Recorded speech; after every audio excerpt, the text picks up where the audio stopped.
Alright guys, welcome back to the channel. I hope you guys are having an amazing day, and today we're going to be tearing into my TR3650. That is my gearbox out of my drift tank, so let's get into today's video.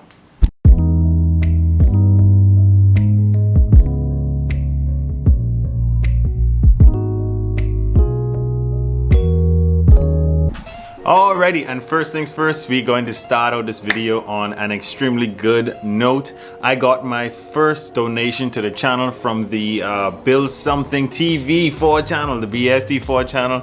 That's the guy that actually put me on this channel not too long ago. He actually sent me some cash, so I'm gonna do a little dance for you guys. Everyone that sends me a donation, I'm just gonna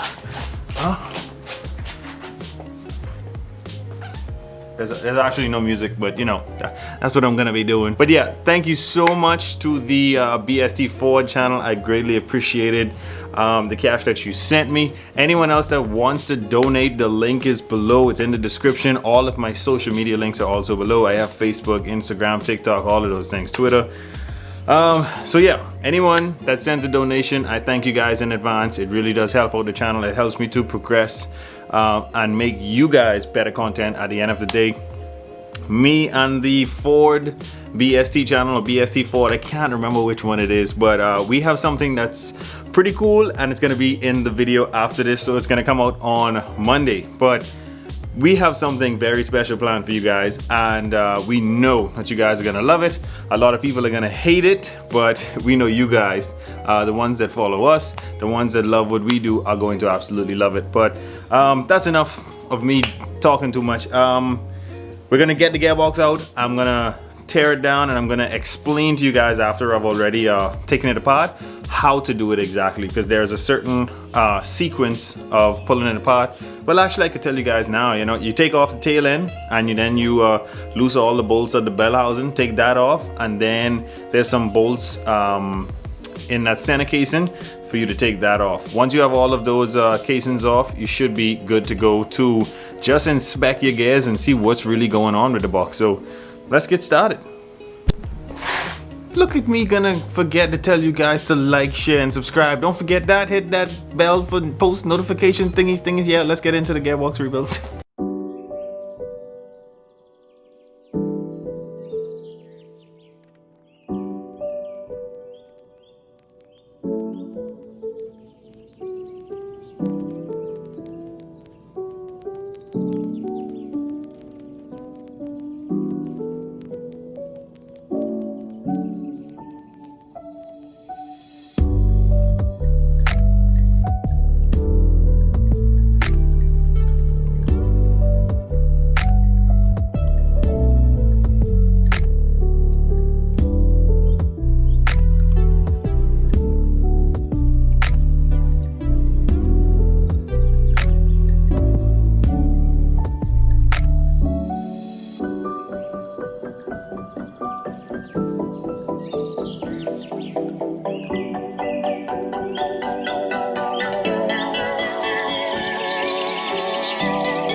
Alrighty, so I have the gearbox taken apart, and I really got to start off by saying I have no idea what the hell I'm looking at.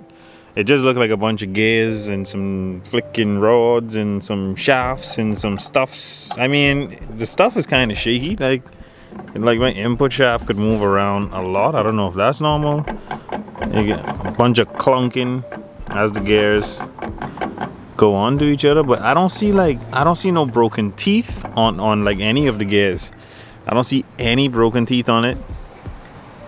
I don't see like nothing concerning, you know what I mean? Like there's nothing broken. There's nothing broken in the box. If you take a look, like none of the teeth, none of the bearings are missing. Bearings still rolling really good. I don't know if this much play is supposed to be in that input shaft, but then again, the pilot shaft bushing that goes in the back of the block is supposed to keep this steady, so I don't know. I don't see any reason why this thing should be shifting funny. I'm lost. Even the teeth on the input shaft that goes onto the clutch looks really good. Like I'm not seeing where we're having an issue, you know what I mean? I'm not seeing like, oh, you know, there's the problem. You know, usually you should be able to see it, but I'm not really seeing it, you know? I don't know if this being slack is an issue, but yeah, I'm really not seeing it. I don't know if someone in the comments knows what they're looking at and they could be like, oh, something's missing, but like none of the gears are chipped, nothing like that, you know? I'm gonna leave it apart because the master engine builder that's in our shop, the older guy, I'm gonna let him take a look at it, let me know what he thinks, and if he says it's good to go, I'm just gonna slap it back together and we're gonna put it on the back of the 4-valve swap. The only thing that I actually seen that was bad was this thing right here. There's a little bushing thingamajiggy. Hopefully I could get it out and carry it to a part store and get it matched up. It's not gonna come out, but yeah, that's right here is like the only thing that I've seen that is broken, or I should say needs to change. All right guys, like you've seen, I didn't find anything broken. I didn't find any broken teeth on any of the gears. I didn't find any burnt out synchros. Like I'm trying to figure out what the hell is wrong with this box, and pretty much we just came up with this seal. This is the seal from that input shaft, and I'm hoping I can find it at the local parts store and get it matched up.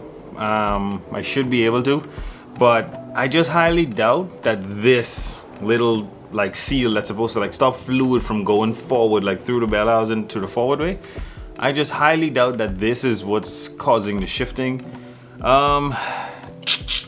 It's looking like either you change the synchros or rebuild the entire box, and that's actually going to be more pricey than actually buying a box. Yes, if you buy a second-hand box, you don't know what you're going to get, but there are remanufactured boxes for about $950 to $1,000 on eBay, and I think that's going to be my best bet. But the box still works. I'm still going to use it.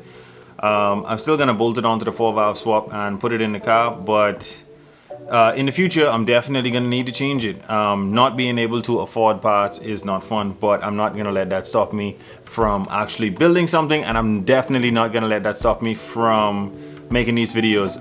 Definitely you guys need to go and check out the BST Ford channel. I'm going to have his link above right here and in the description.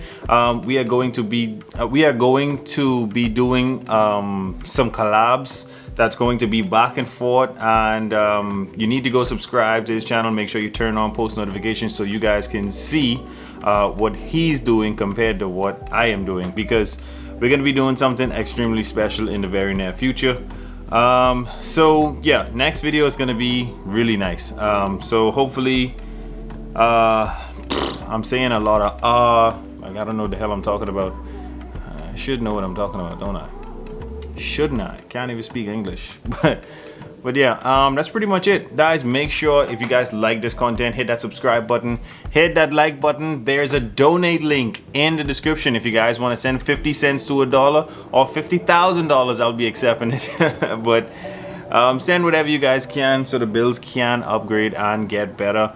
I'm gonna be doing my best to be making some side money. That's why I work on other people's cars, because I want to see this thing progress. I want to see the parts that we get progress as well. And you know, living in the Bahamas definitely makes doing car videos extremely hard, but I'm still gonna keep pushing on and keep doing what I gotta do. And thank you guys so much that for everyone that supports me on the regular, that comments, that likes. I really do appreciate it. Yeah, and that's pretty much all I have for you guys for today. So always remember, don't drift without your dreams, and I catch you guys on the next one.